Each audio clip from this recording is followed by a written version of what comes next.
My mantra to the universe literally is, I become emptiness, so I become full. I am present for whatever is needed in the present moment, therefore magic is occurring. Something happened to my 21st birthday. I left home.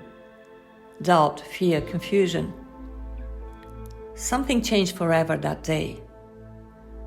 I was in Cambridge with a scholarship. It was winter. Evening, ice on the road. I experienced a car accident, crash. Before the ambulance came, I remember very clearly. In the darkness of the night, I lifted my eyes to the bright full moon. Two questions came into my mind. Who am I? What life is? Did I live my real life so far, or did I live only in my survival game?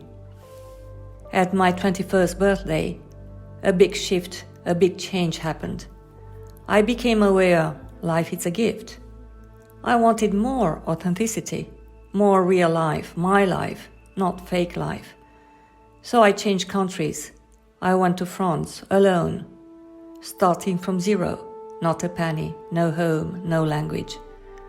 I enrolled myself in Zen school and meditation. It was in 1985, out of the social norms at that time. It was a crazy path choice at that time. I've practiced Zen meditation for 18 years without discontinuity, until I became Zen nun. My first day in dojo, the monk introduced the meditation technique. Something beautiful happened in that state. I thought it a mistake.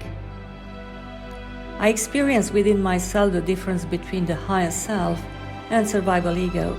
I studied science and spirituality together much before the big wave fashion.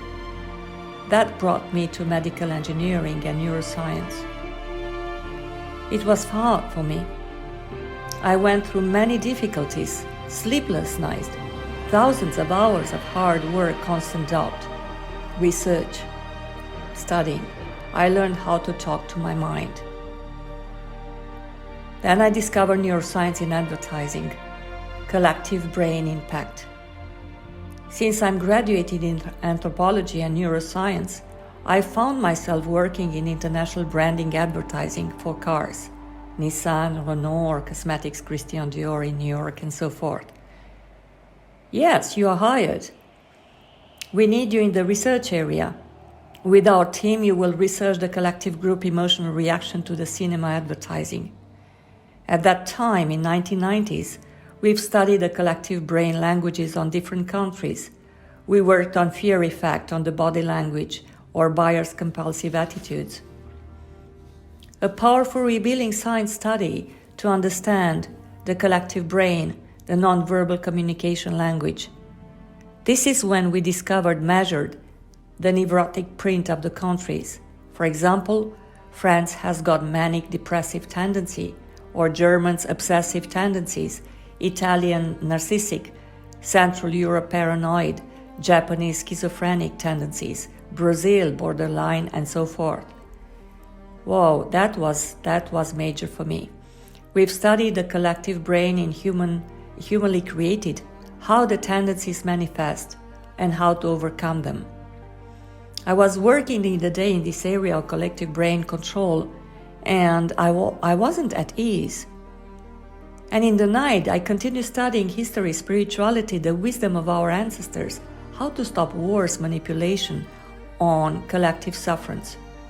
All these endless wars, up to 20th century, same strategies. How can they stop? The reality is, human being had no value during all these past centuries.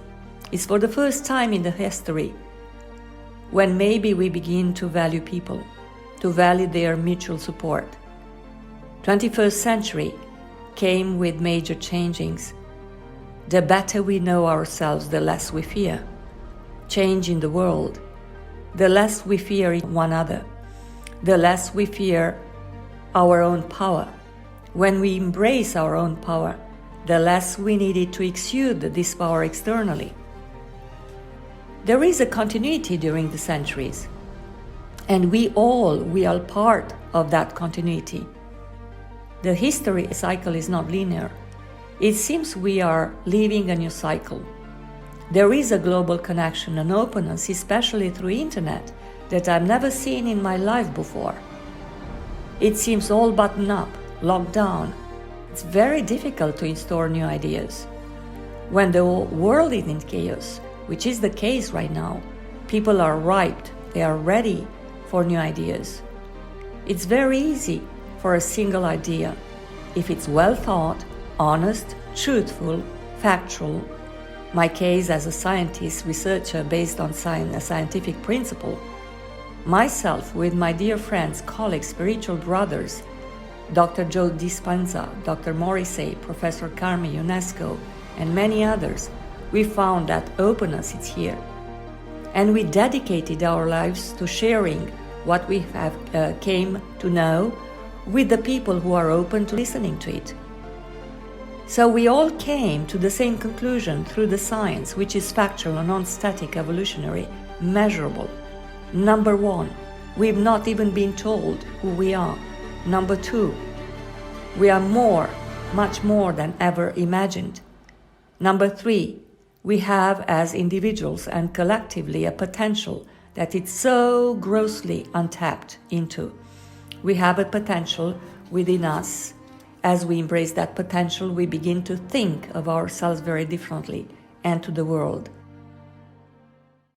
To me, this is where the end of the hate begins.